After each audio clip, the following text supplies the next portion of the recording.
Puis, la sénatrice Coyle. Merci, Monsieur le Président, et merci aux témoins. Madame Bandali, vous avez parlé d'ambiguïté dans les régimes de sanctions. Vous avez parlé, par exemple, de poursuivre avec un contrat déjà en place. Pourriez-vous nous donner d'autres exemples d'ambiguïté qui pourraient être clarifiés à l'aide de directives et peut-être que notre autre témoin pourra aussi nous donner des exemples de ces ambiguïtés? Certainement. Merci, Monsieur le Sénateur. L'exemple que j'ai donné est dans une situation où il y a deux parties qui sont en désaccord sur l'interprétation de la sanction. Une des parties pourrait dire qu'il s'agit d'un événement de force majeure l'empêchant de participer à l'activité et l'autre partie pourrait être en désaccord. Donc, ce n'est qu'un exemple, mais permettez-moi de vous donner d'autres exemples. L'une des complications les plus courantes qui apparaît avec plusieurs réglementations gérées par la LMS est que les Canadiens ne peuvent pas traiter de propriétés qui en fait, ne peuvent pas contrôler de propriétés. Et il faut se poser la question contrôle. Quels sont les facteurs pertinents ici lorsqu'on parle de faire le commerce de biens possédés, détenus ou contrôlés par une personne inscrite? Je peux vous donner un autre exemple.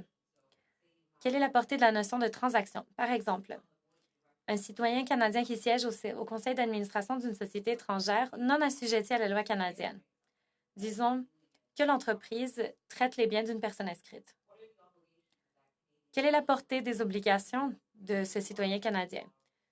Nos sanctions signifient-elles que cette personne doit se récuser des décisions liées à cette transaction commerciale qui pourrait être problématique si cette société était canadienne, même si elle ne l'est pas? Doit-elle démissionner du CA? Si elle reste au CA, est-ce que sa présence même est un problème? Est-ce que cela représente de la facilitation ou non? Évidemment, les transactions de la société étrangère sont acceptables puisqu'il s'agit d'une société étrangère, mais le tout reste ambigu. Oui, ce sont ceux qui sont à la tête de la liste par rapport à nos clients, surtout lorsqu'on regarde la question de la propriété. Que faire lorsqu'une entité est la propriété à 100 par une personne qui est inscrite à la liste des personnes sanctionnées, ou 75 ou 50 Que faire à ce moment-là? Alors, ça nous prend des directives ou des consignes très explicites, à savoir quoi faire lorsque l'entité est la propriété à 50 ou plus par une personne dont le nom paraît sur cette liste. Ensuite, nos alliés au Royaume-Uni, aux États-Unis, entre autres, ont donné d'excellentes consignes sur la façon d'interpréter ces contrôles dans différentes situations. Cela n'existe pas au Canada jusqu'ici. Par exemple, lorsque Roman Abramovich a été inscrit comme oligarche sanctionné, toutes sortes de questions ont émergé.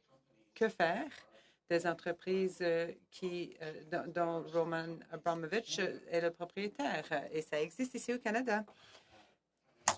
Le premier ministre Justin Trudeau nous a dit, ne vous inquiétez pas par rapport au fait qu'Abramovich est le propriétaire à 30 possède 30 de nos grands fabricants d'acier dans l'Ouest canadien. Cela ne signifie pas que vous n'avez pas le droit de faire affaire avec ce fabricant d'acier. Mais ça ne se passe pas dans toutes les situations.